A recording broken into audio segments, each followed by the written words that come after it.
Welcome back to the Fear and Beer podcast, where we discuss all things Halloween Horror Nights, horror movies, and just a little bit of beer. So kill the lights, grab a cold one, and join us as we dive into this mad world we love. I'm Nick. I'm Seamus. And I'm Jamie. Like scary movies. Uh-huh. Here's Johnny. It's alive! It's alive! It's alive! You miss me. Aren't you drinking? I never drink. Why? And as a reminder to all listening, if you want to help us to continue growing as a podcast, don't forget to leave us a 5-star review on whichever streaming platform you use. To stay up to date with us and all of our episodes, be sure to follow all of our socials. You can find us on Instagram, Twitter, and Facebook at Fear and Beer Pod. Feel free to reach out to us. We love to interact with you all. April 4th. Who knew we would have so much to talk about? Who knew? I thought you were going to say April Fools. I was like, what? No, April 4th. No 4th. April Fools here. We have a lot to discuss. We have our dates. We have some merch. We have some tickets. We have a whole bunch of stuff. And we are also bringing back our little subcategory this week because we're in the season. We're going to be doing our little Speculation Scuttlebutt again. It's making its return, our triumphant return of Speculation Scuttlebutt, because we're going to kind of use this episode as all the stuff that was confirmed, and we're just going to catch up on all the little rumors that are kind of still lingering around. Some is fallen off, some is still off. So we're going to talk about kind of the most up-to-date, most recent stuff that we've been hearing. We did not have an episode last week. A little unexpected. I completely forgot that Seamus was not in the country. He was across the pond. I missed. Not doing anything illegal. Don't get nervous. No, he was across the pond, as they say. And we did something else too. I forget what we were doing, but it's also Easter too, which doesn't really help. With You know, Easter the holiday going on. and everything, and We getting didn't have everything done last second. me and Jamie just adopted 2 little dogs. So if you see them in the background of Jamie's video, that kind of took up our weekend as well. So we kind of put off the episode. We kind of put off doing our Shutter Sunday. We've been very preoccupied this last week. So it was a good week to miss because we didn't miss announcements, and we can kind of jump right back into stuff as we go now. So like I said, we got a lot today. So let's just jump into some stuff after we quickly go over our beers. I have a fun one. Again, this was picked up a couple weeks back at the Half Barrel Beer Project, but I have the Return of the Living Haze.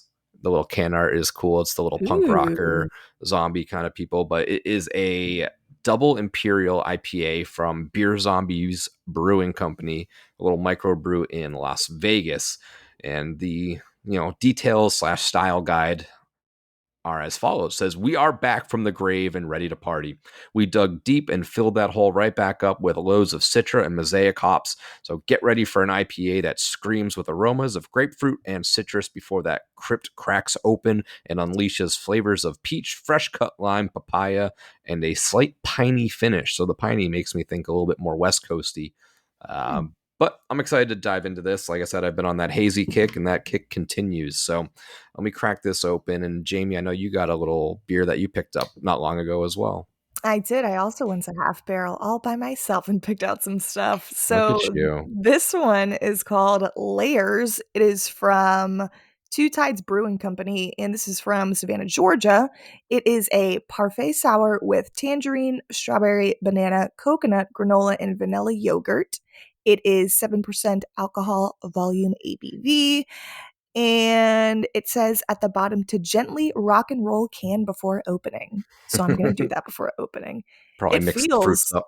a little thick in the can. So we'll see how It this probably is. has some fruit particles in there, or like something to kind of marinate those a little bit. A little treat. But yeah, this one smells piney off the nose. Of course, we were scrambling still. Me and Jamie are in scramble mode with the dogs and putting this episode together and being at work all day while all this fucking chaos was going on online. So we got the information. We're going to get there. So the smell, very piney. I don't have a full kind of glass to go off of, but I'm just going off that little air hole. But let's see how this thing tastes. It doesn't taste like a double. Tastes very neutral for a hazy, which is nice, but I don't get too much of the pine or the peach. I don't know. These hazies really mask a lot of those sub flavors. I feel like they kind of categorize them as all these different fruits and flavors. And at the end of the day, I just taste the hops and stuff like that. But no, it's got a good little kick. It's like any other haze. These are all great stuff. Wow. It's like a melted down smoothie. It's what it tastes like, but it tastes really good. Kind of like a strawberry banana smoothie, but you could taste the coconut a lot more. Don't really taste the tangerine and the granola, but it's actually really good. All right, let's get into it. Rumors were speculating that stuff was going to drop. There was a apparent, I don't want to call it a leak, but there was travel agents or something in Europe that kind of released the dates a day early. So people were sort of speculating that this stuff was going to drop on Wednesday. It didn't. The Horror Nights Twitter has obviously been getting more and more active. They've been posting period marks, just being oh so cryptic. But they finally announced the dates with an official little video. The caption, "Fear cannot be contained." It's a tiny little teaser. It's a scroll in shot. They do previous shots of, scare cams and older scare zones. And then it finishes with this long tracking shot towards a hallway. Looks like maybe some kind of,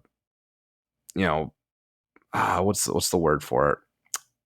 I thought it looked like a jail cell door or like a security kind of room, like door. that, or like a penitentiary. Yeah. So I was thinking like Shady Brook, like an asylum or something like that. Could but be. It has a door that's barricaded with a little 2x4 or something that's holding it in. But who knows? We could speculate on what the door is for hours and be completely off. So we don't really need to spend time talking on that. But we get our dates of August 30th through November 3rd, which I don't think is really a big surprise for us when we were looking at the calendar ahead. It's primarily been Labor Day weekend, and the 30th just happens to fall on that Friday it is before Labor Day kicks off. So that was sort of the estimated time. And then back down to the tail end of the event, the 31st is on a Thursday.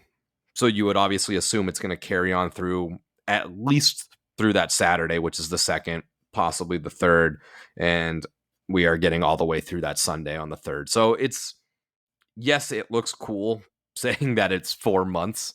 But really, it's still 2 months with 3 extra days on either side. But it is cool, right? Seeing August and November, it's kind of like a little mind trick. It makes you think like it's that much closer when it's really just a day. It's funny how just that one day or 2 days makes it seem. If it said September 1st, we're talking 2-day difference. But just seeing August is like mentally like, oh, fuck yeah, we're getting close. I'm liking this. But yeah, so that was the teaser. The tickets and packages started going on sale. So, I mean, I guess we can do a quick little round table of that little teaser. Did you have any initial thoughts on like what that is? Do you think that's going to be carried throughout the next announcement? Sort of how like the last couple of years they've had these interconnected stories through the teasers. Is this something that we're going to kind of continue, you think? Yes. Yeah. Yeah, I think it's like you've done in the last couple of years where they kind of give you a snippet of something and it seems like, pretty, benign, not really a whole lot going on with it. And then it grows into something a lot bigger. Yeah. I think it will too. I was looking back on the picture we had posted on Instagram, but I think they're going to go along with, because they have the new tagline, which is nice on the merch and stuff like that. But I really am intrigued by the "Fear cannot be contained." So I'm interested to see if they keep going with like that thing and if the door is going to have anything to do with future, maybe like icon announcements or something. Yeah, I'm curious. I mean, something or someone is behind that. And the whole "fear cannot be contained" is tying right into that. So I'm in the same thought process of both of you, where it's like, this is obviously going to be continued. Now, when are we going to figure it out? Yeah, it's probably going to be in like June or something like that when they finally really start fully diving in. I don't think we'll get another official announcement for 3 weeks. Let me just throw a date out. And if it sticks, it sticks. Let's call it May 16th. I think that's when we'll get our first house announcement. That's your 3rd Thursday of May. It's only a few weeks, it's like a month and a half away. it gives people enough time to sort of start asking, the stupid questions online of, when is it? When's the next one? When's the next one? When's Frequent Fear? When's Frequent? It's like, relax. The dates are out there. We know the end is near, and we're starting to finally get stuff. So cool little teaser regardless. Yep, we got the dates, and they dropped the ticket stuff. So the ticket information is out there. Jamie, you kind of looked over the pricing and stuff like that. Do you have any sort of like, I know there's such, when you're looking at like single day tickets, they vary obviously based off dates and estimated crowd capacity. So I mean, what's it range from at this point? I don't have what it was last year, so we're just kind of spitballing. I didn't have what it was last year either, but I just went by the single day ticket prices and the price they had on there. There was just so many different variants of the different days for the pricing. So the single night tickets are $82.99 per person plus tax, which I think last year, if I'm not mistaken, $82.99 sounds familiar, but so does $79.99. So I think it at least went up like $2 or $3 if I'm not wrong. I would assume there's an increase. Yeah, I think so too. And then for the express pass for the single night, it was starting from $129.99 per person, which also definitely went up a little bit.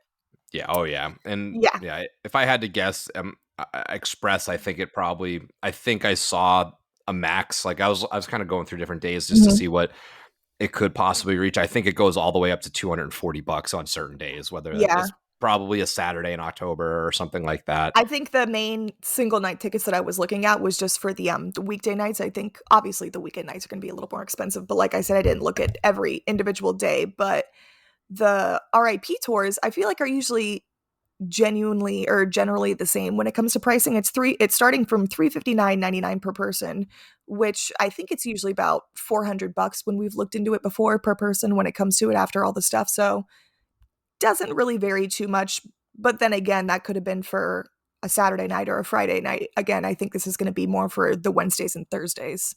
So just keep that in mind as well.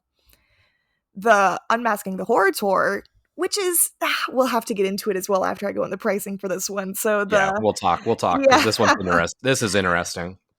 So these are going to be starting from $9.99 per person, but that one is going to be for the 3-house tour. I want to say the 6-house tour is going to be a little bit more. I think last year when we did it, it was $130 per person, maybe $150 per person for the 6-house. Yeah, I think it was like 150. I think it was closer to 200, wasn't it? I thought it was 180. Maybe you know what? That does sound about. I should have. So you sent me the prices earlier. I was actually surprised. I thought it was going to be a little bit more than what it is. I didn't realize it was only going to be $200 because $200 isn't bad. No, it's not. I mean, I think it only went up $25. I think. Yeah. I could be wrong. I could be way off, but I don't remember it being even as low as 150. Even for the 3-house tour, like $100 like isn't bad. But then again, on the later dates is when it starts to go up. Like the early months is when we like to try to do it for now those couple days in August and then September. It's usually nice as that's when we try to do it because it's a little bit cheaper before it starts getting too busy at the event. And I think those could be those could be early season, like the preseason prices too. Yeah. I think the $9.90, the $100, I think that's cheaper than what it was last year as a low part. It. I think the 3-house was like $130. Yeah. I think that's what it was last year, and the fact that it's $100 on some days is crazy. So like, you'll hear us talk about this leading up to the event probably 100 times, and if you're a listener to us, you've probably heard it 100 times before. But if for whatever reason you have just found us and this is our first time mentioning this, do your best to book an Unmasking the Horror Tour. These things are chock full of information. They are so fun seeing these things with the lights on. And for the price, there is nothing other than maybe a Frequent Fear pass. There's nothing that gets more bang for your buck with these tours. It's such a fun time. Book one of these tours and go check this stuff out if you haven't done it before. Because I promise you, you'll have a blast. You will not do another trip without booking one of these. So that's just our 2 cents. But I think we really enjoy them. They're just so fun. Yeah. I always like the little detailed stuff anyways in the house. So it's really nice, especially if it's your first time doing it or if you've thought about doing it, just book it. Even if it's just the 3-house tour, because the 6-house tour is a long day. It's probably what, 5 or 6 hours we're usually there for? Yeah. I Because think there's so. a break in between. But you do too. get break You for can- lunch, which it's is about- nice. It's about an hour a house. So, Yeah. yeah. A lot And of bring a information. sweatshirt. No matter how hot it is, bring a sweatshirt. Yes, bring a sweatshirt. It We always gets forget. Somebody freezing forgets in usually. those houses. Yes. And it's usually Jamie. I was It's going to usually say. me. I always try to remind myself now. I think last time I only had brought one because it was raining, and I was like, oh, thank God. Mhm. Yeah. But yeah, so those are the prices. I don't think it's that, outrageous of increases. I think that's sort of what we expected. It's unfortunate that we expect these increases every year, but it happens. That's what's going to happen, and that's what's going to continue to happen. That's That's what's the going to nature happen. of the beast. Yeah. I'm also wondering if maybe they didn't sell out as many tours last year as they thought they would. Mm-hmm. And they figured if we raise the prices again, it's not going to help. So maybe we try to,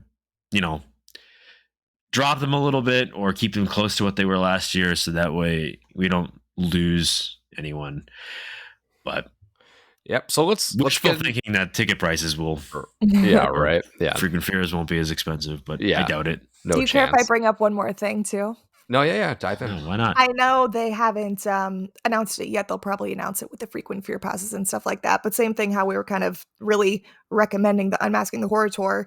With the pricing and everything going up, we know how it is. But if you guys don't want to pay for the Express Pass, really, if you already don't have a Universal Pass, try and do the Stay and Scream. Last year was only $30 to add onto your ticket. We'll see if the prices vary this year and if it goes up a little bit, but definitely worth it and something else to think about too. Yeah. Yeah, extremely worth it. Even if Well, you're coming talking into about- town for the event. So if you're like staying on property or whatever, it's definitely worth having because it makes, getting through a couple of the bigger houses that much easier. So let's get into the interesting aspect of this Unmasking the Horror that Jamie was mentioning. The 3 house tours start on Sunday, August 11th, almost 2 weeks before the event starts.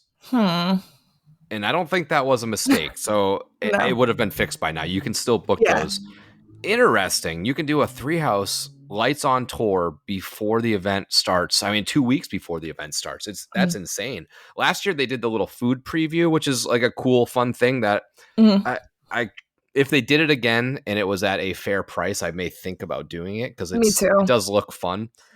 But this is a whole different thing. This is crazy. I'm very curious of the different aspects of this.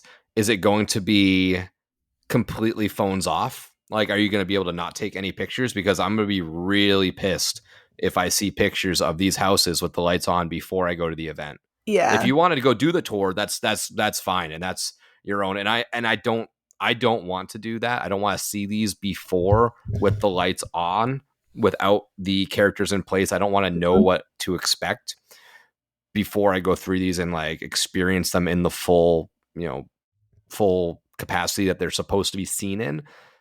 But I would hope that these are completely camera, lights down or whatever they say, cameras down for all 3 houses. I know that that's like a big aspect of that event or that experience. But for everybody else's sake, that's just going to be miserable to avoid that because there's going to be that 1 or 2 assholes out there that are going to be blasting it out everywhere and it's just going to pop up on your feed. I don't like knowing the complete vibe of the house until I'm there.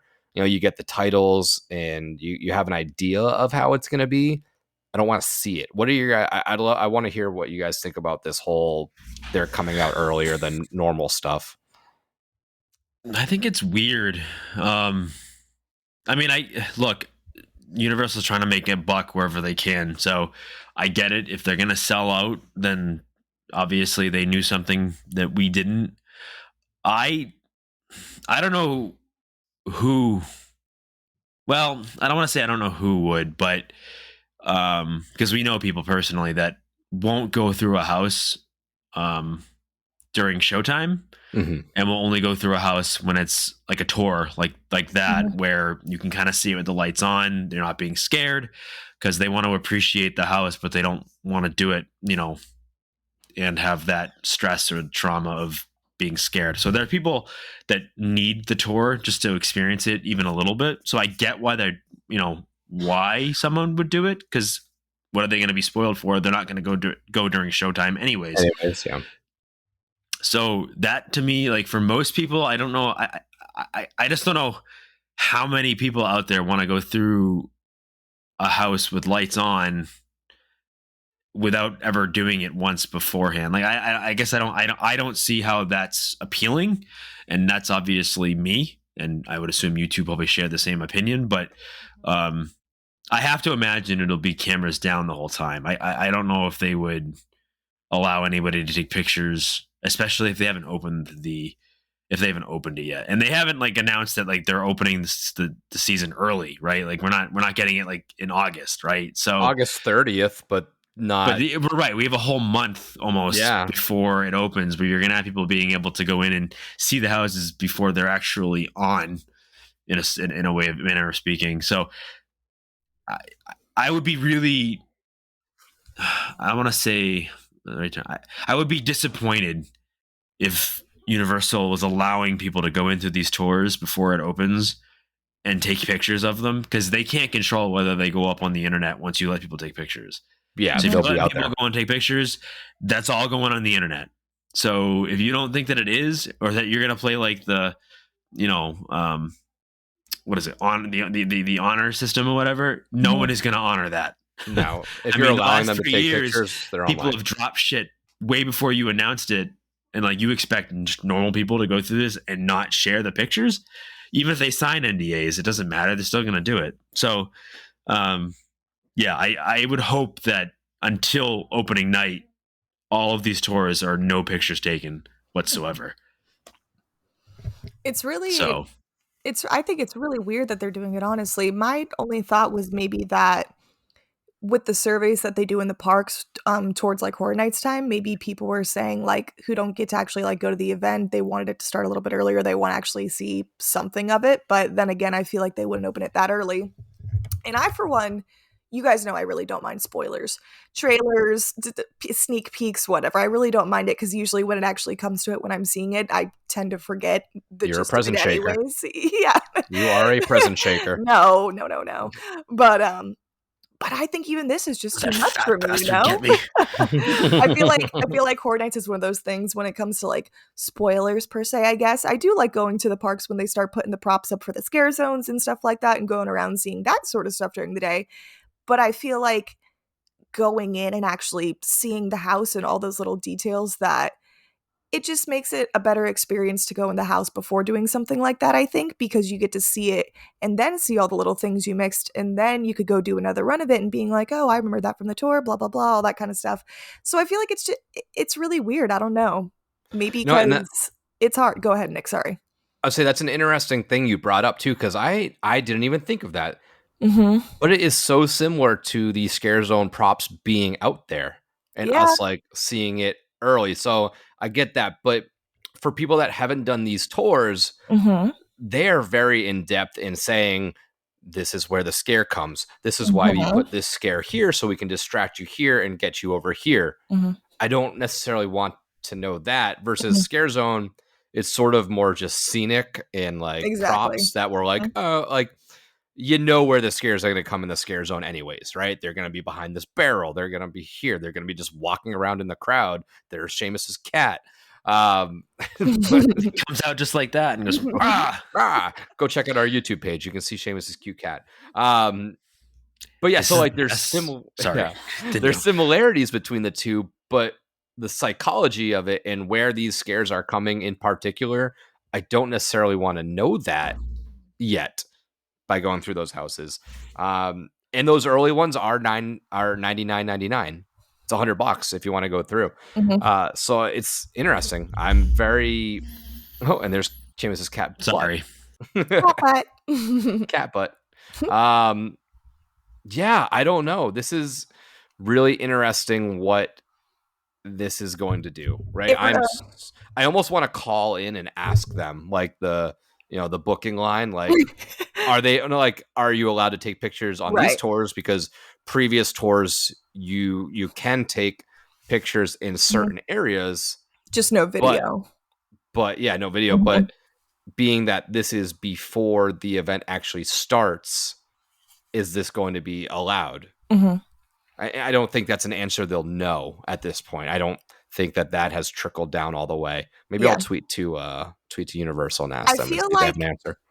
I feel like maybe for $100, if you think about it too, maybe they will do something kind of like how they did with COVID when they had during COVID, and they had those couple houses open during the day and you could do the walkthroughs of the houses like that. But then again, they had scare zones in the houses, if I'm not mistaken, at that time, even during the daytime.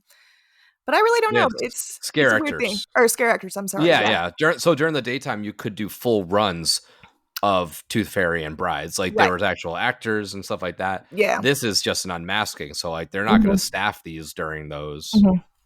From what I'm assuming. No, I can't imagine it would be any different than a normal unmasking tour. Yeah.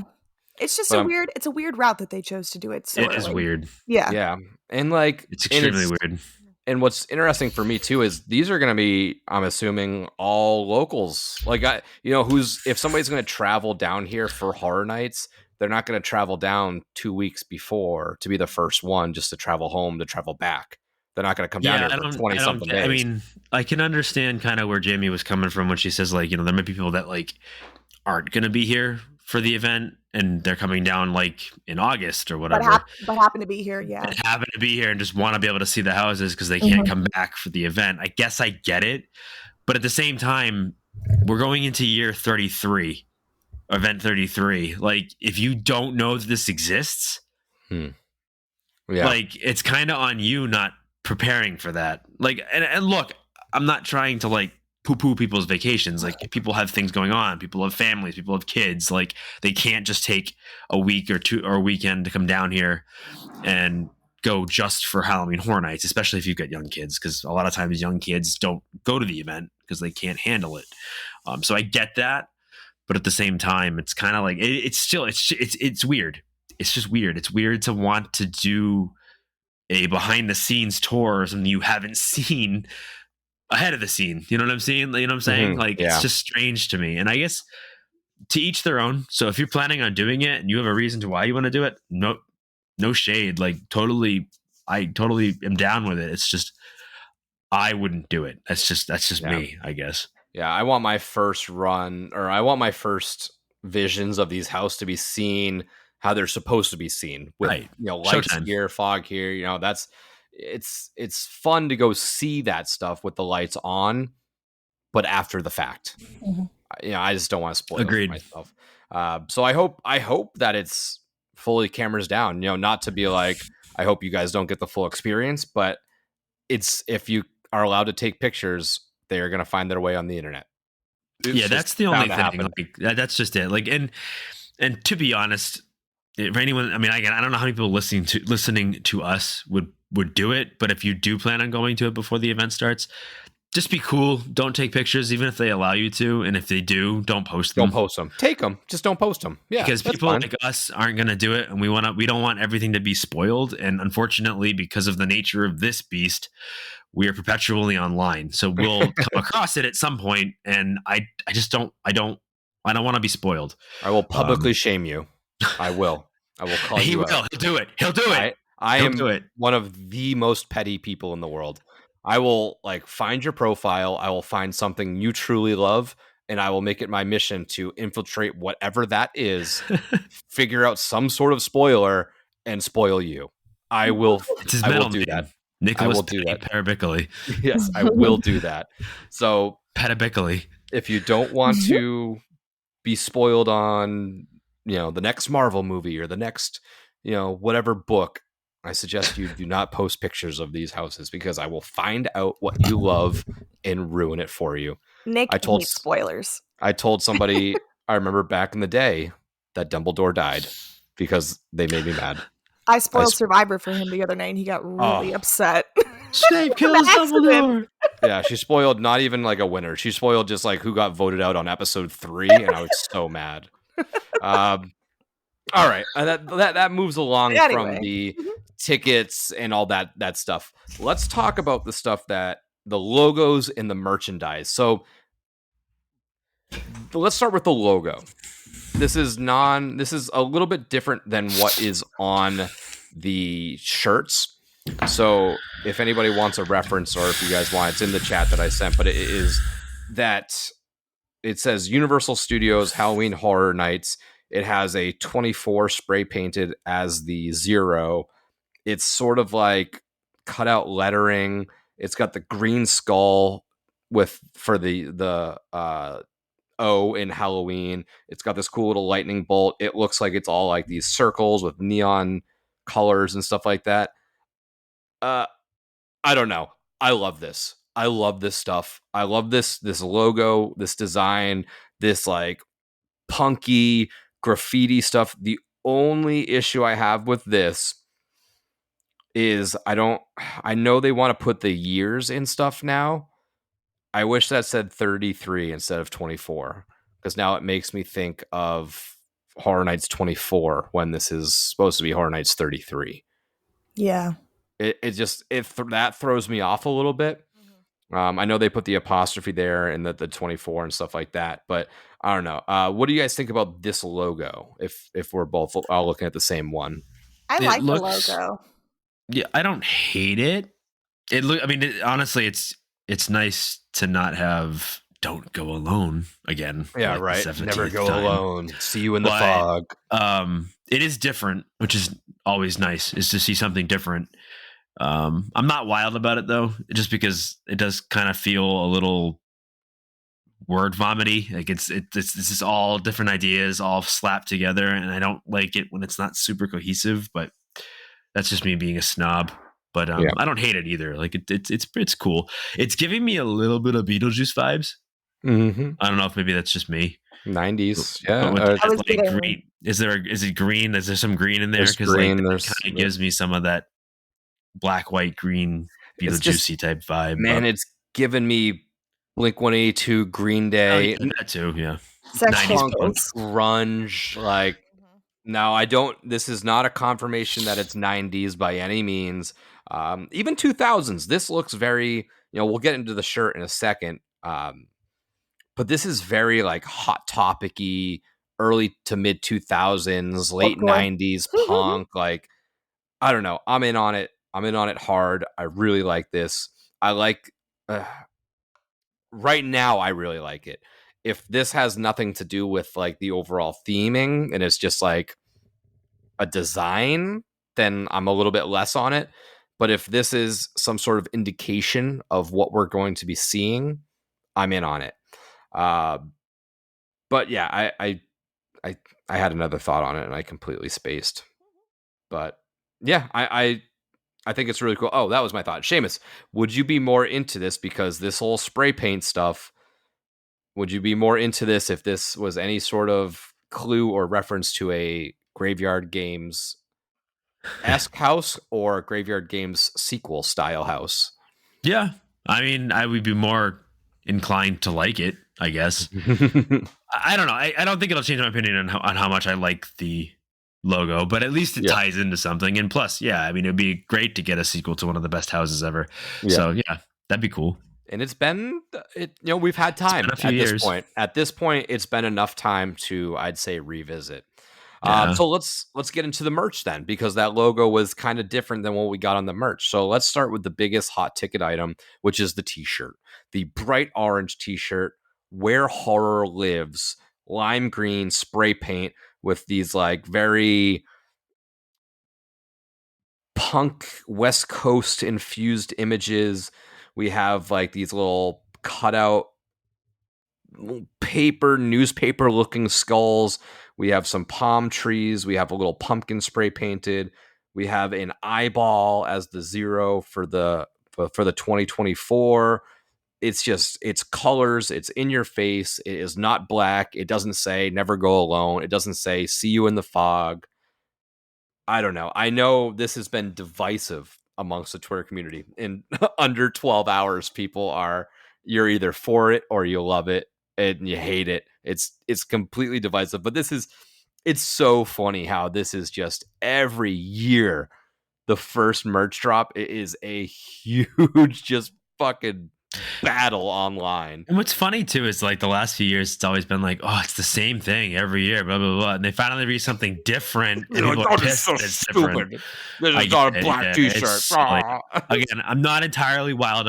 I'm not wild on it. Yeah. But I do love the fact that it's actually something that's not a black t-shirt. Like, don't get me wrong, we say this every year. My whole wardrobe is basically black. Yeah. But we're all wearing black t-shirts right now. But it is nice to every once in a while get a different color. And how do you go so long and not have a classic Halloween like orange, pumpkin orange shirt or something merch related that doesn't have Little Boo on it? You know what I mean? Yeah. So like, not again, love Little Boo, but it's nice to have something different. And I love the color.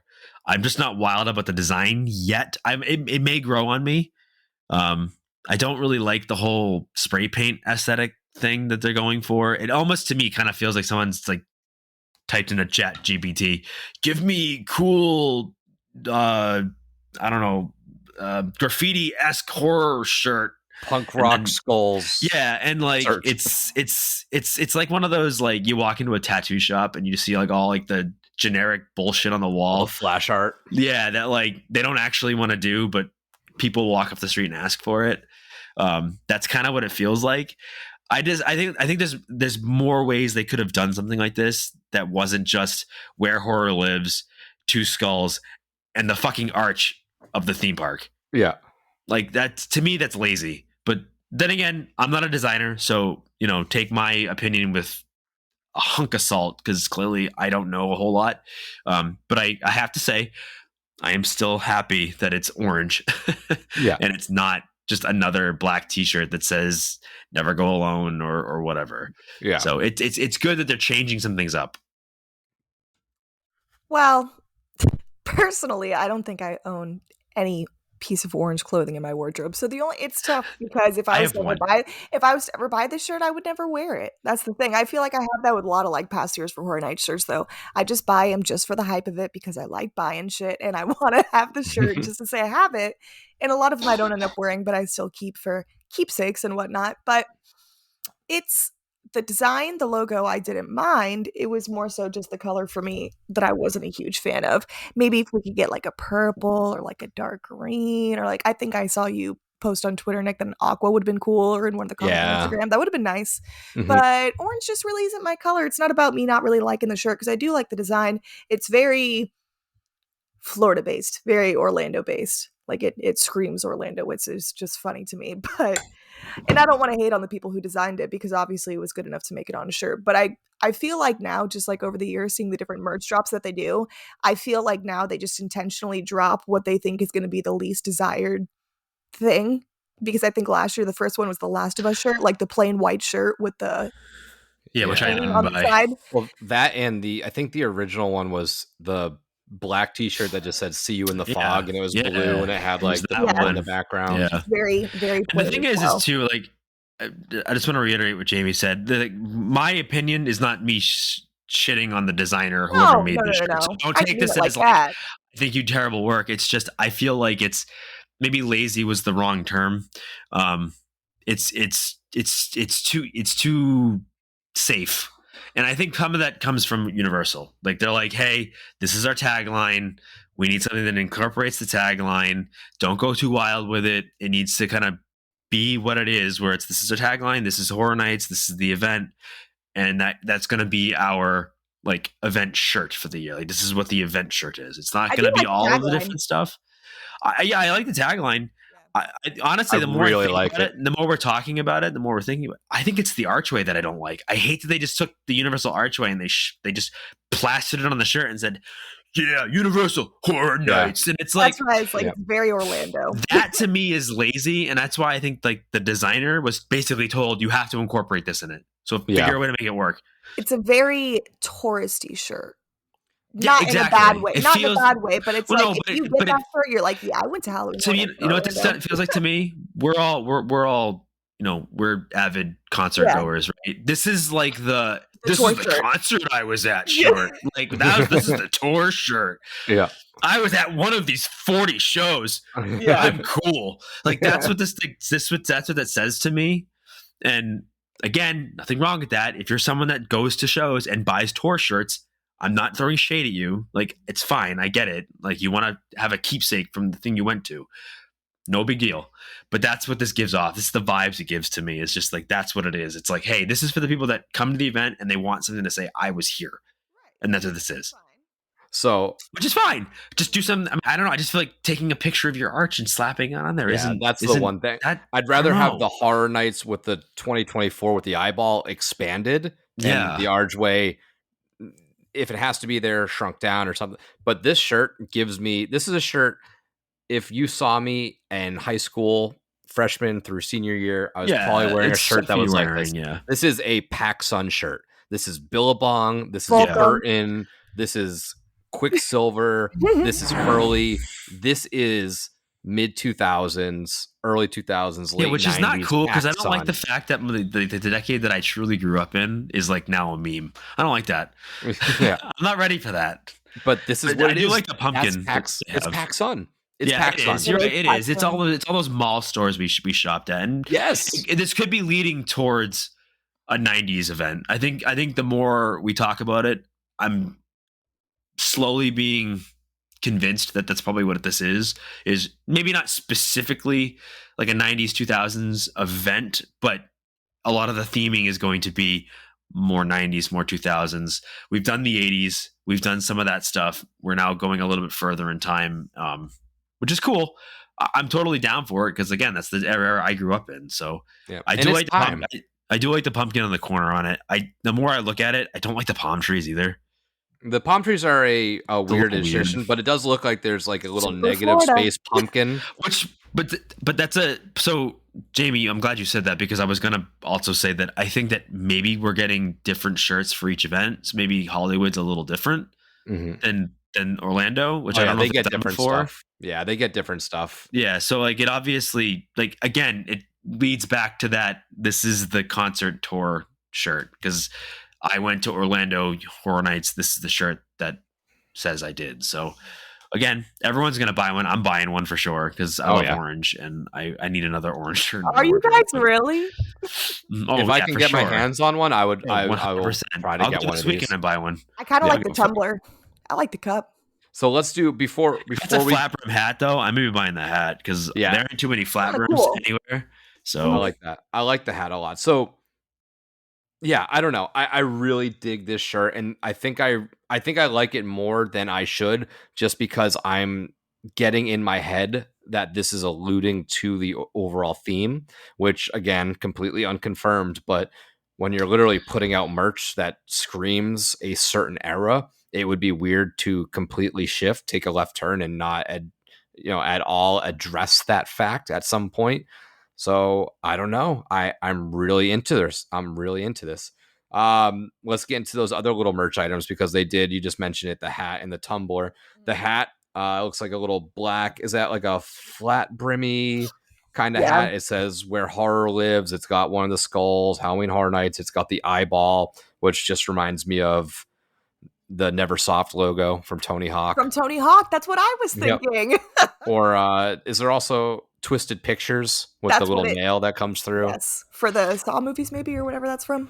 Yeah, but again, that little eyeball, like super skater image, that's very Tony Hawk, that's very PacSun, that's very Hot Topic-y.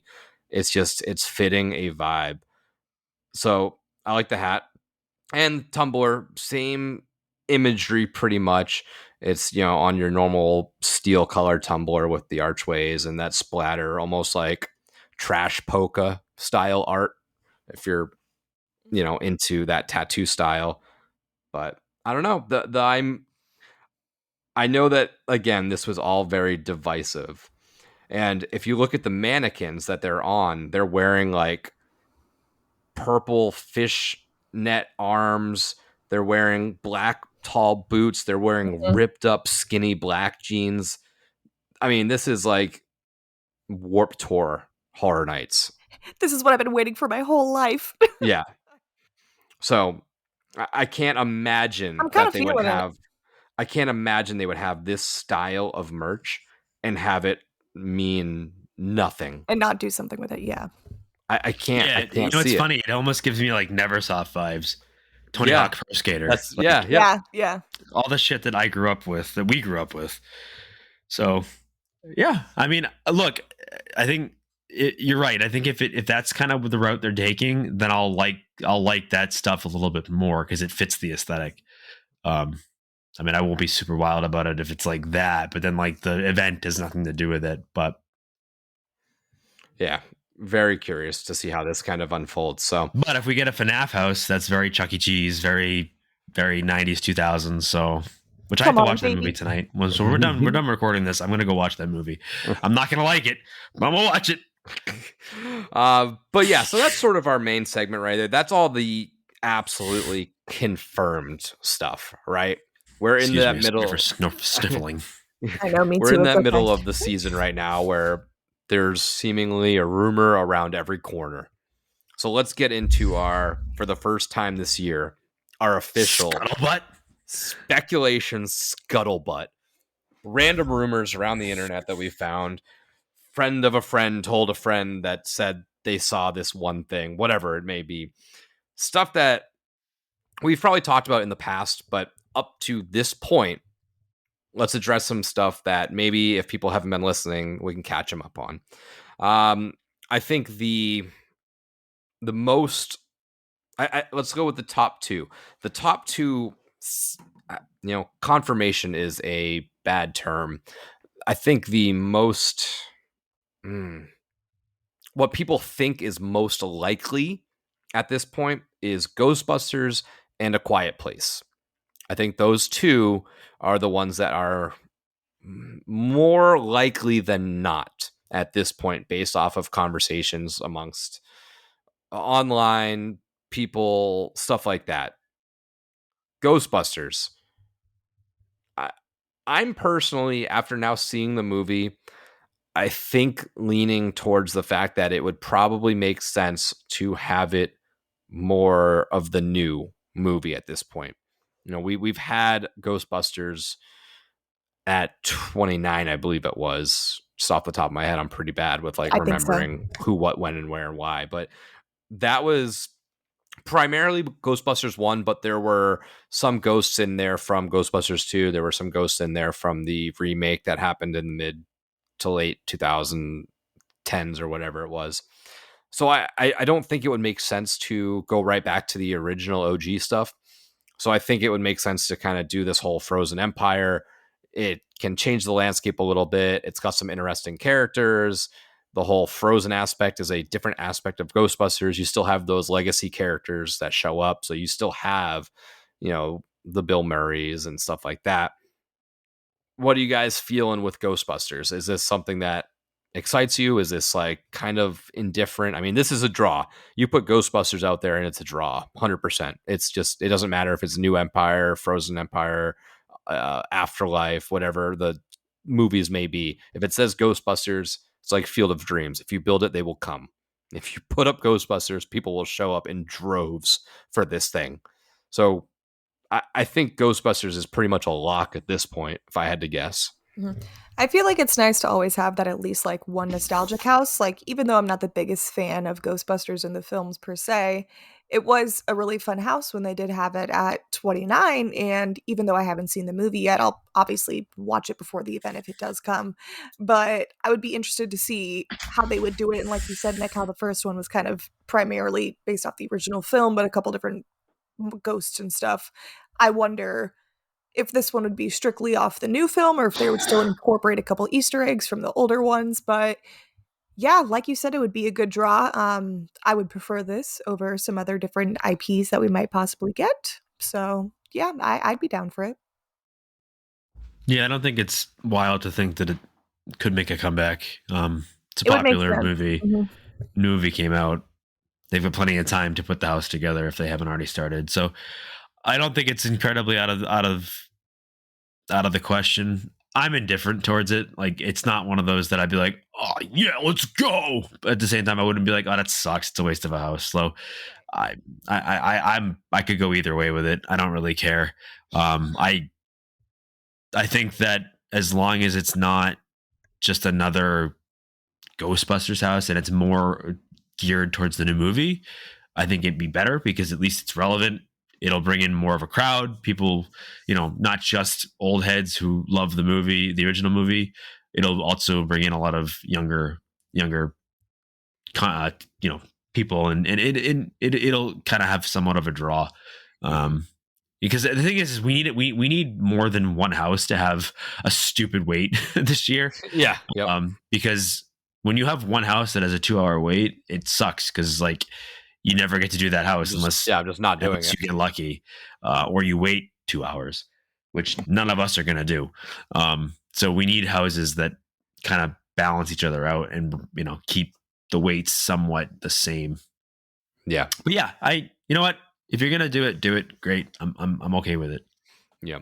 And like I said, I think one of the second most talked about is A Quiet Place. Now we obviously have the new one coming out. I think day one. I don't remember exactly off the top of my head when it comes out, but I would assume that this house is going to encompass all of them. I don't think that there's, maybe the second one is sort of irrelevant at this point, but I think that they're going to take bits and pieces of day one and the actual stories of the first Quiet Place. I'm still very interested to see how this one comes to be. I think we'll probably have to dive into these movies a little bit to give a more accurate statement as to what we can expect. But this one's interesting because it's just, how do you do it? How do you do the full-on silent house? How do you do these big creatures, these big puppets? I'm very interested to see. Is this, do you remember watching this last? Do you like this movie? Is it something, this isn't one, again, like Seamus just said, it's not one that gets me screaming like, oh, I can't wait. This is one of my favorites. And I don't know if this is really anybody's favorite out there. I don't think it is. Not even just like speaking for the three of us. I just think overall, this isn't like a movie that people are ecstatic for. To me, it's almost like trying to do like I don't know. I'm trying to think of what a good comparison would be. They did make Us work. Yeah, so, it falls in line with that, I'd say. So they find ways of making these types of houses work. But it'd be like trying to make like a Hereditary house. It's such a good movie. Like, how do you translate it, though, to like a horror event? Like, it's one thing to take like a slasher or some goofy horror movie like FNAF and make a house out of it because there's a lot of elements to it that you can put into a house. This one, it's very hard. And we talked about it a little bit a couple episodes ago about what we thought this could be. And I think there are ways to make it work. Like I've said, like there could be that particular, that marquee moment in the house where you're walking along and then a scare actor comes out and goes, shh, they're here. And like tells you to be quiet. And then you walk through like a deadened room. So it sounds like the sound is really deadened and it's dark. But you can hear like the monster is kind of like breathing or whatever and kind of giving you like the sensory overload type thing. And then like the last room gives you the big pop out with the two of the big monsters and they scare you that way. But is there enough in it to make it a good house? That's what I worry about. Like, is you're only going to get like one or two of those types of moments that really scream A Quiet Place. Everything else is like you can do the same thing over and over again. Like, is there enough in that movie or those groups of movies that can fill a full house? That's the only thing I worry about. And like I said, the last time we talked about this, is this not just doing The Last of Us over again? Which is doing The Descendants again, which is doing, and it's like, again, there's only so many things in the world to do, but at the same time, like how many end of the world scenarios can we punch into these into this event every single year? So, if my thing is like Nick, I'm also kind of indifferent with this one, maybe a little bit less so. With Ghostbusters, take it or leave it. I'll be happy either way, because I think it'll be a fun house. This one, if they do it, I will feel a little bit more like I feel like you're wasting a house here. Like, not like I'm not going to hate it, but I'm also not going to be like, oh, I can't wait. Yeah. First house. I'm going to wait an hour for this one. Yeah. And this is another one where it's like, this one will have an hour and a half wait and I'll never wait for it. Because it's like, it doesn't scream, you have to do this. Now, like I said, if they put the right moments in it and make those moments pop, then it'll probably be pretty good. But it's gonna be a hard one. It's gonna be a hard one for them to make work, I think. I think this one will have like Exorcist believer weights. I don't think it'll be that big because I don't think the IP is that big. You might be right. And I feel like I'm more curious about how this house would work than I am if it's a good house or not. And isn't Day One coming out this year? Yeah, it'll be out in the summer before all so this. Like there'll be, I mean, there will be some traction for it. Because like people will come in off the movie, they'll be like, "Oh, it's like you're saying The Last of Us, Quiet Place, yeah, like we just saw the movie, it was really good." But then I have a feeling, or I worry that they do this house, it's not going to be Day One, it's going to be I keep saying it, it's going to be A Quiet Place Part Day 1 and 2. It's yeah. not going to be the new movie. At least I don't think so.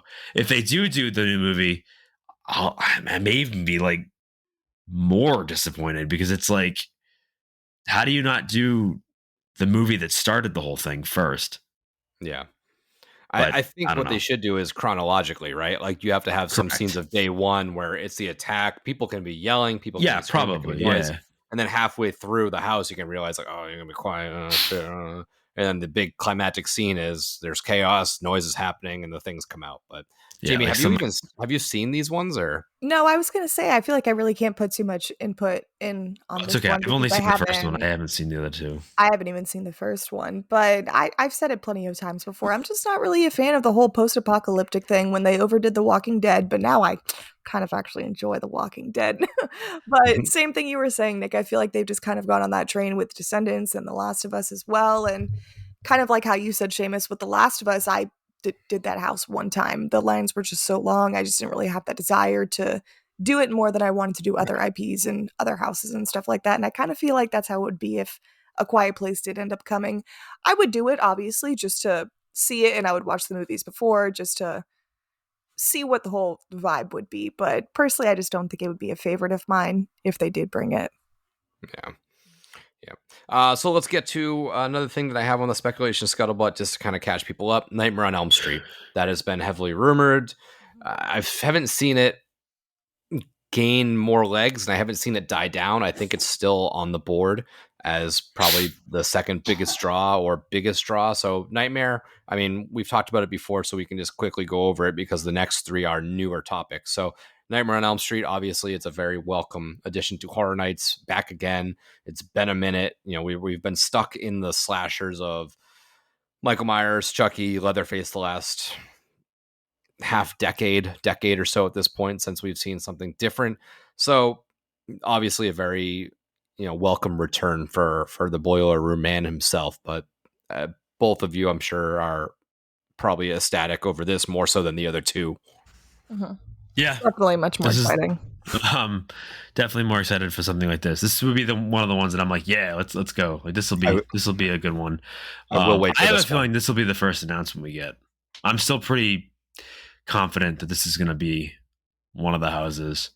Obviously, there's nothing concrete. I have nothing that I'm going on. That is just my gut feeling. But as long as it's like Freddy heavy and it's just like it's just not any particular movie, it's just Freddy and like taking scenes from his movies, I would say that I'd be down with it. I just don't want them doing like, I don't really want them taking like the first movie and then doing like the Universal story of it. You know what I mean? Like they kind of did with Michael. Yeah, they took the Michael one and they said, well, we're gonna give you Universal story, and it really didn't come across as anything that you didn't already kind of see coming. Like there was nothing really new about it as far as I could tell. So I think as long as they just say, hey, this is all about Freddy Krueger and his many awful things that he's done through all the different movies that he's been in. Yeah, I'll be excited for this one. And this one should have a pretty big draw too. Pretty big. Hey, this is like a driver of the event.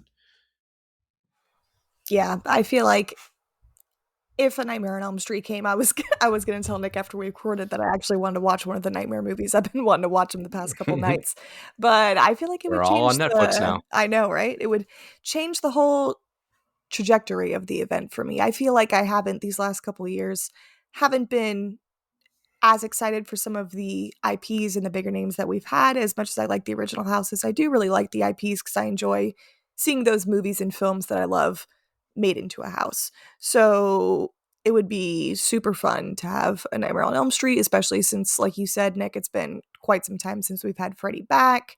And the years that we've previously had them, I was a lot younger and much more scared of them and didn't want to do the houses that he was incorporated in. So it would be a nice chance to get to relive those childhood memories and see Freddy.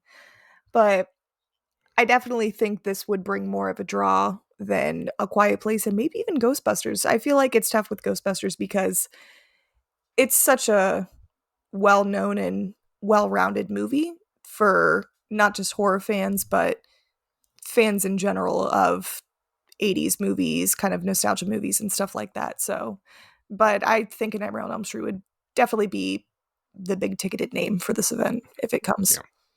All right, so 3 more things to talk about in our speculation scuttlebutt. These are sort of stuff we have not touched on before, and stuff that we've kind of been hearing recently. Universal Monsters. I think the rumors are now pointing or leaning towards at least maybe a female variation or a female version. Don't know what that means. It could mean a Bride of Frankenstein, Bride of Dracula sequel.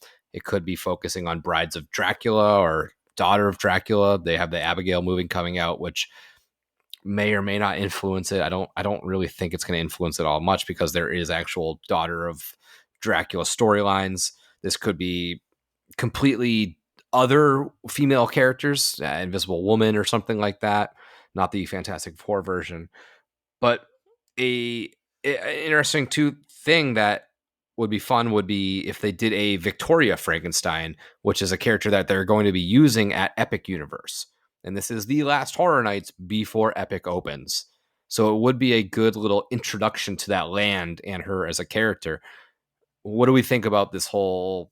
I know there's a lot of options right there for female monsters, but what do we think? I mean, I'm open to it. I just... everybody loved Bride of Frankenstein Lives. I think I didn't love it as much because we got to do it at light. And then when the actual season came around and it was still COVID restrictions, it hurt it for me a little bit. And I feel like I didn't go into it that much because I had already seen it the year before. I remember it being like scenically beautiful, but it wasn't... I don't think I appreciated it or loved it as much as most people did because of that fact. So, I mean, would you like a sequel? Would you like just a female variation? Would you like a look into Epic Universe, their whole Darkland over there? What would you prefer out of this? Because I think that's where we're leaning. I think we're leaning towards some sort of female takeover in the monster realm. I mean, you guys know I love a mashup house, so I think I'd rather see different variants or different characters of the female monsters and stuff like that. Because like you said too, I enjoyed the Bride of Frankenstein house, but I feel like the COVID aspect of it really did deter for me how much I would actually love it, just with the plexiglass and the masks and stuff like that. I know they had to do it, but it just kind of dimmed it down a little bit for me. But if it is a Universal Monsters women, I don't want to say I wouldn't like it because I would, and I'm all for representing our ladies, but I just really want Creature. And I know everyone's been talking about it too, but I just really need that to be our Monsters house this year. Yeah, I'm not 100%. Well, obviously, we all know how Seamus feels about monsters in general. But last year, I mean, gave me hope. I think they really did a great job with some some underrated characters that I think deserved some love. So as long as it's not like the same old, I'm okay with it. I'll be interested to see what they do. I kind of hope it's not like just Bride of Frankenstein again.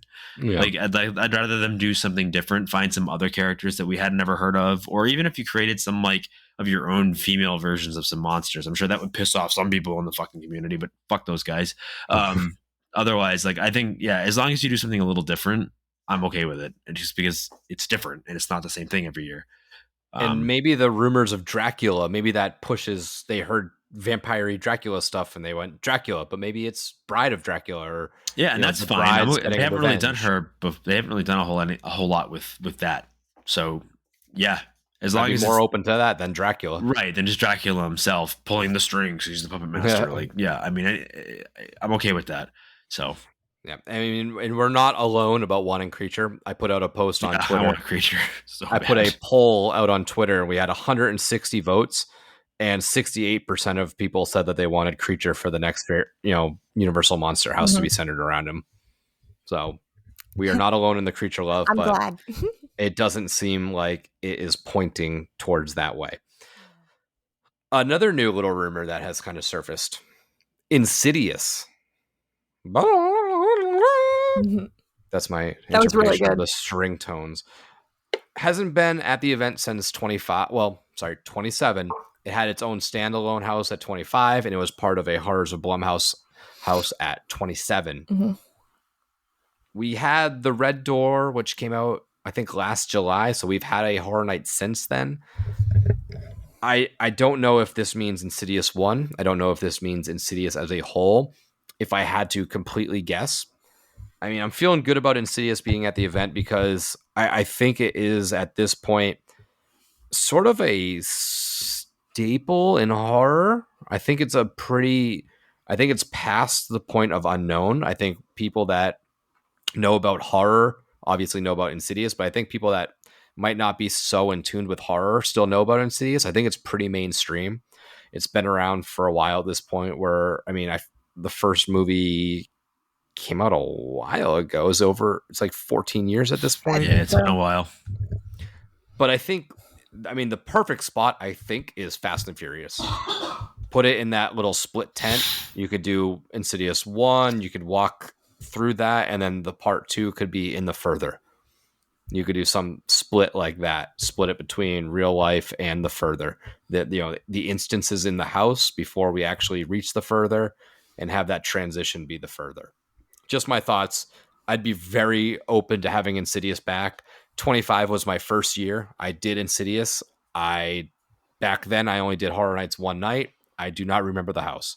I couldn't tell you the rooms. I remember going through it, but I'd be so open to Insidious being back. I know not everybody loves Insidious, but I think it's just a great movie. I think it's a great franchise. Obviously some of the sequels, like any horror franchise, right? They put out too many movies than they really should, and some aren't as good as the others.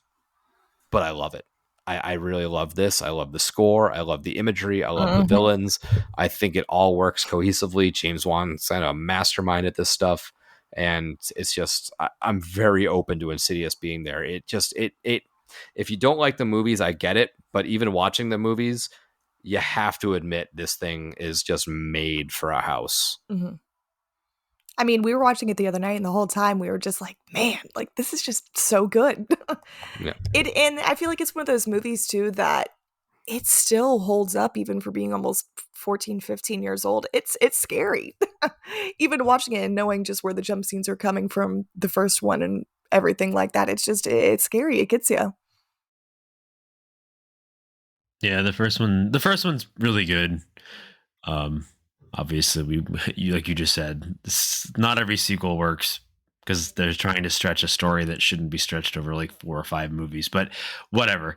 Yeah, I mean, I haven't seen this in a house before. I know that it's been done, but yeah, I'd be okay with it. Again, another one where I don't want to say I'd be indifferent because it's boring, but I'm also, again, I'm not going to run home screaming about it. At the same time, I'm not going to run home screaming in anger either. So it'll be another one that we'll pull a pretty good crowd. So again, we need more houses like this that kind of just act as like a person. I don't know, like to bring some people, into that wait. We can't keep doing this thing where we have like 4 or 5 houses that have a 10-minute wait and 2 that have 2-hour waits. Yeah, you definitely have to bridge that gap. Last little recent rumor, speculation scuttlebutt. The Weeknd may be back. Oh boy. But as a scare zone this time, bringing some sort of original spin on a scare zone, whether that's his music, whether that's characters from the music video, that we've seen before, maybe music videos that are after the After Hours era, or maybe like Dawn FM characters. I don't know. It's a whole question mark, right?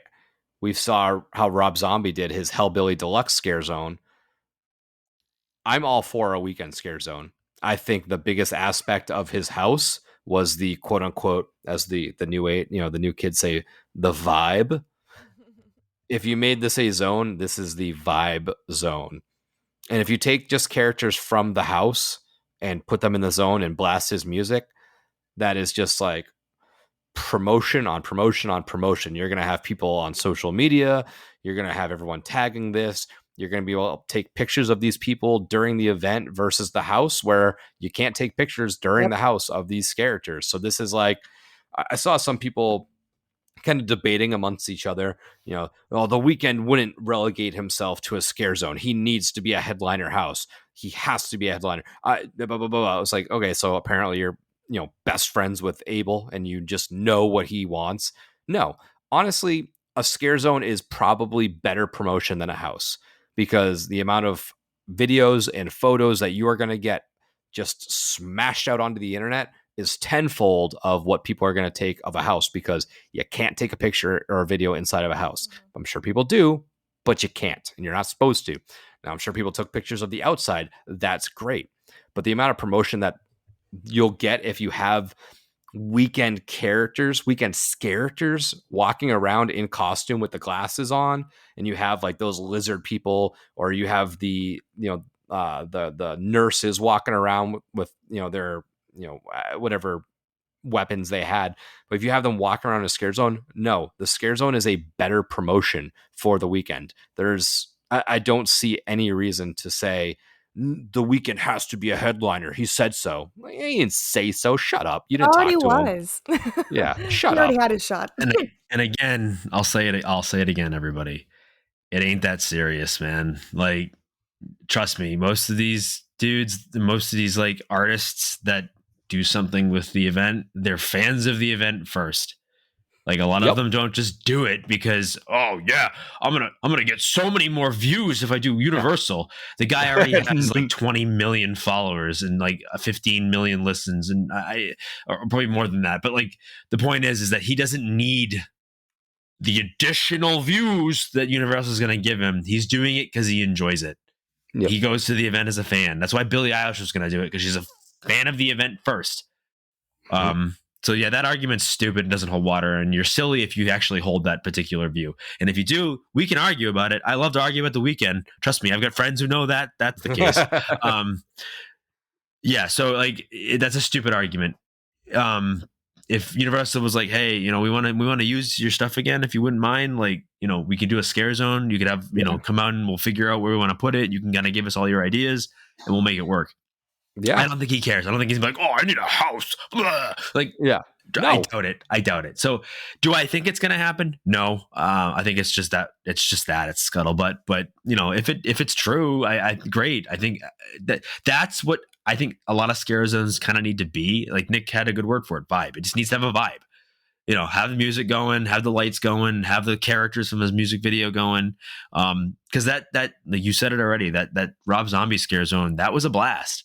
Like I'd want to spend time in that scare zone, not just walk through it. Whereas I think the last couple of seasons, we've had a lot of scare zones where it's like, just get through it. Like I don't want to spend any time here. I just want to walk through it. I would say try to replicate this. Put it back in San Francisco. Reclaim San Francisco as that party zone. Right. Because last year was bad. Like Shipyard was just, there was no reason to stick around in Shipyard. It was, again, kind of like when they had Crypt TV over there too. It's like, it was fun. I mean, they were really cool characters, but they didn't give you any reason to just to stick and enjoy it. I think that was my biggest problem. Do the Peacock Bar as a weekend bar? Yeah, put the weekend scare zone over there for it. You don't need really anything crazy for sets. Yeah, just have characters, have the music, have the characters, the music, the sexy dancers. Like it works. It just works. Set up a stage like Conjure the Dark, but have it as like a concert stage, and have your able character go up there and do like mini sets. Done. Just check it off the list. It works. People will love it.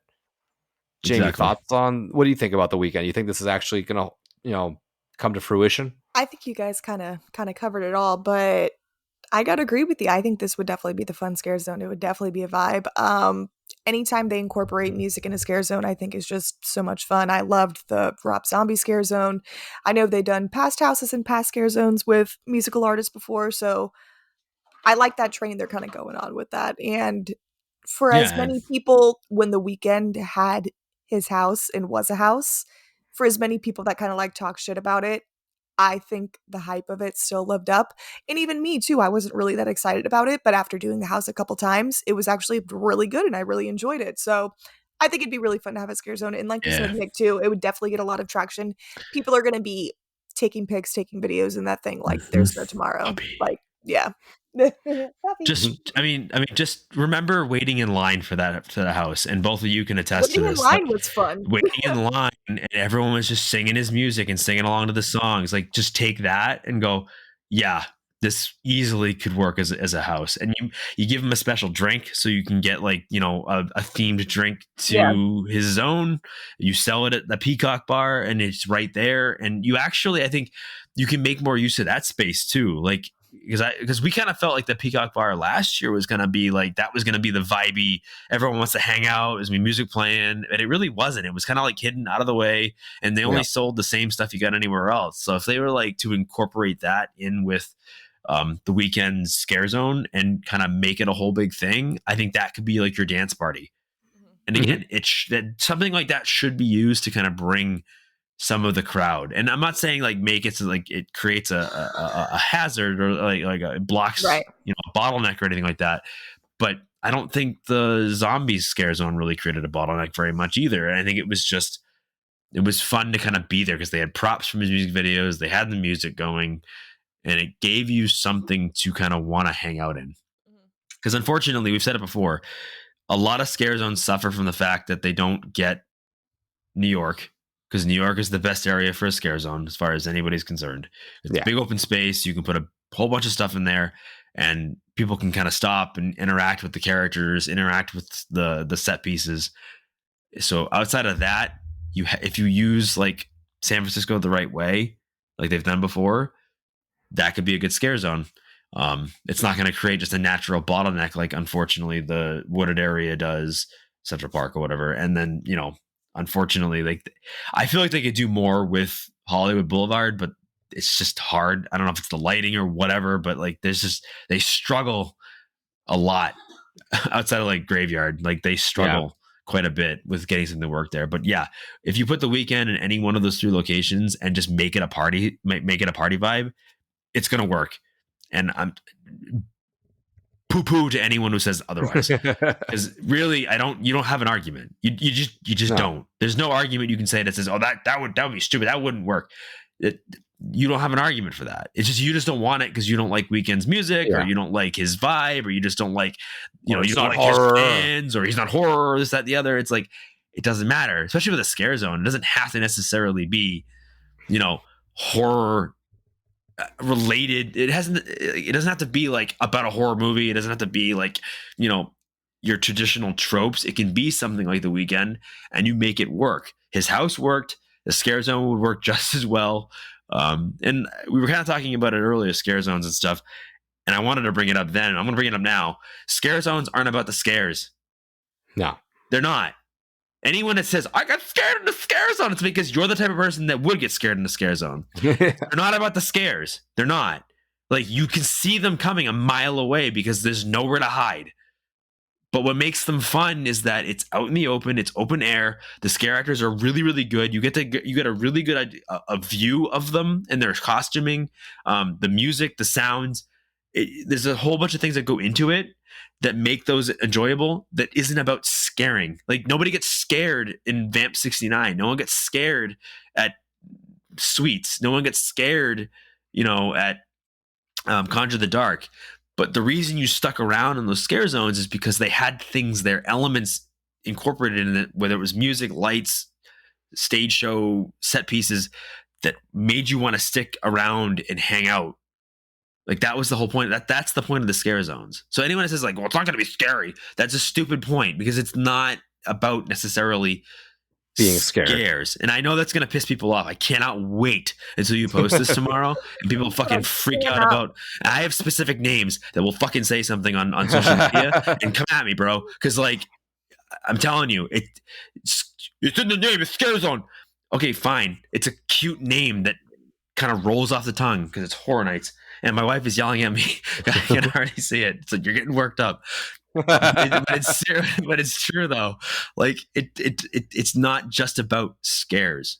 It isn't. No, there's different. It's different If between that's the what you zone and the want, house. if that's what you want, go to the one at SeaWorld, because those scare zones, quote unquote, are more about that.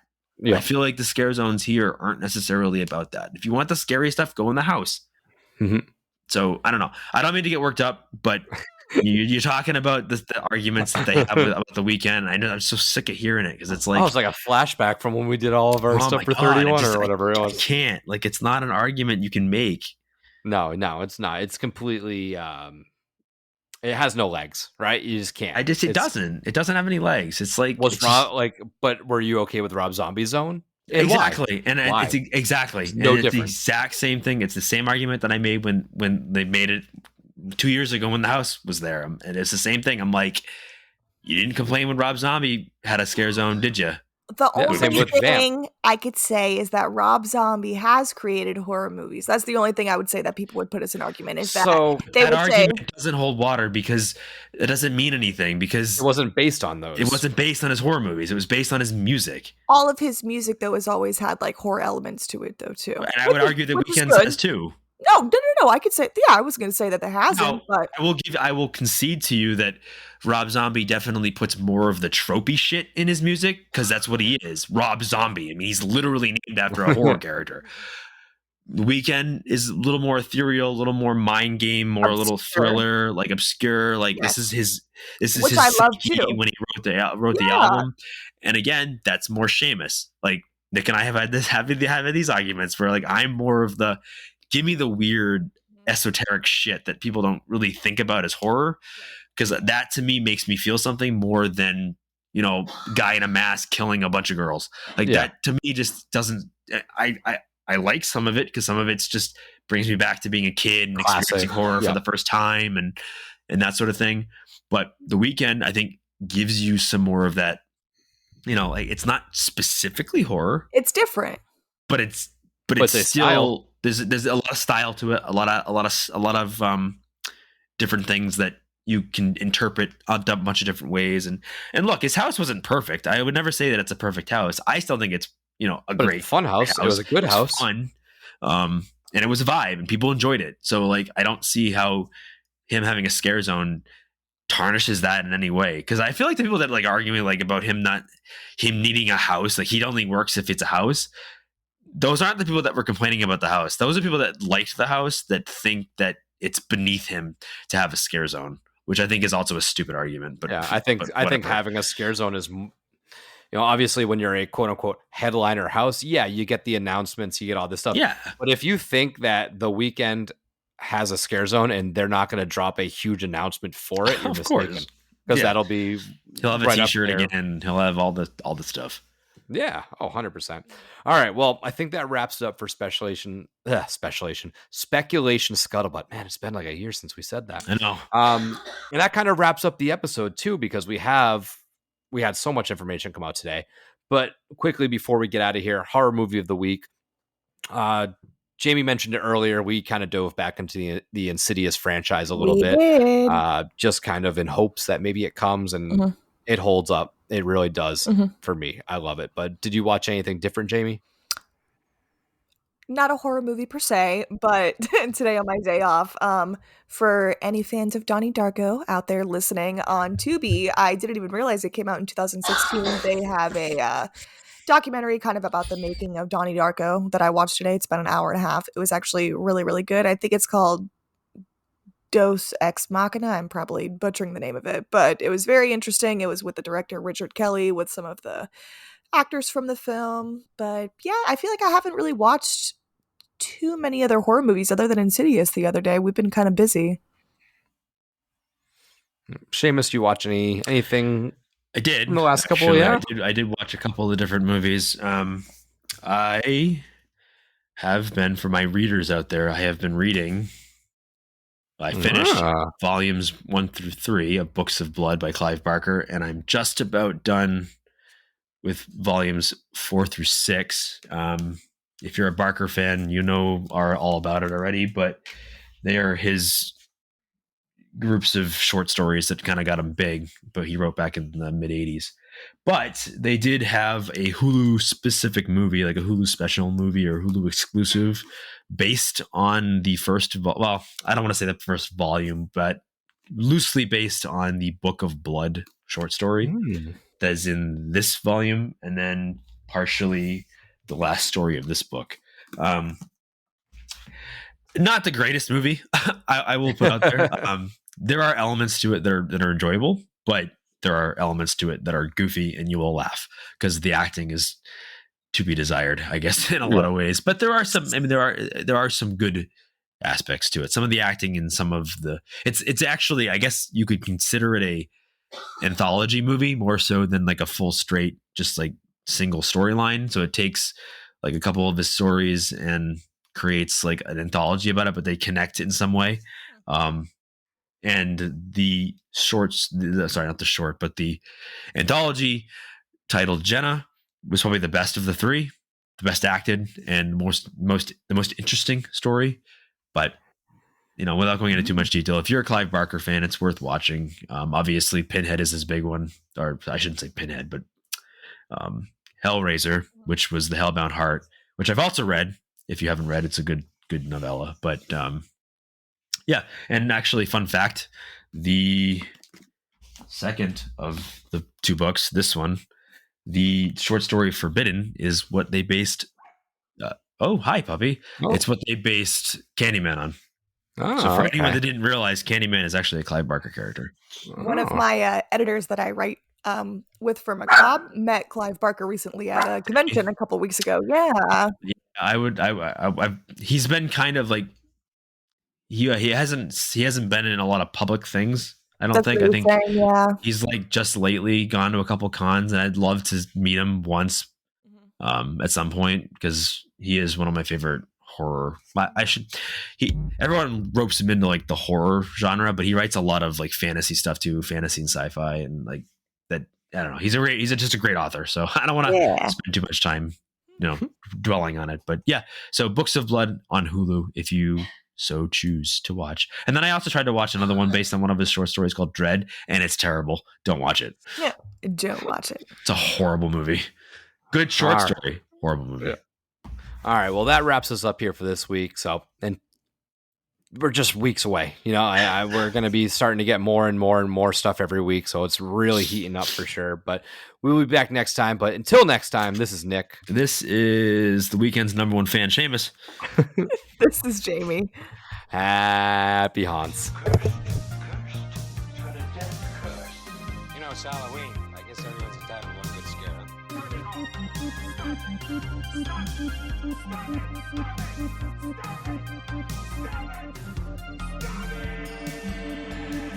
And again, I would just like to thank Vampire Stepdad for letting us use his music for our intro and outro music.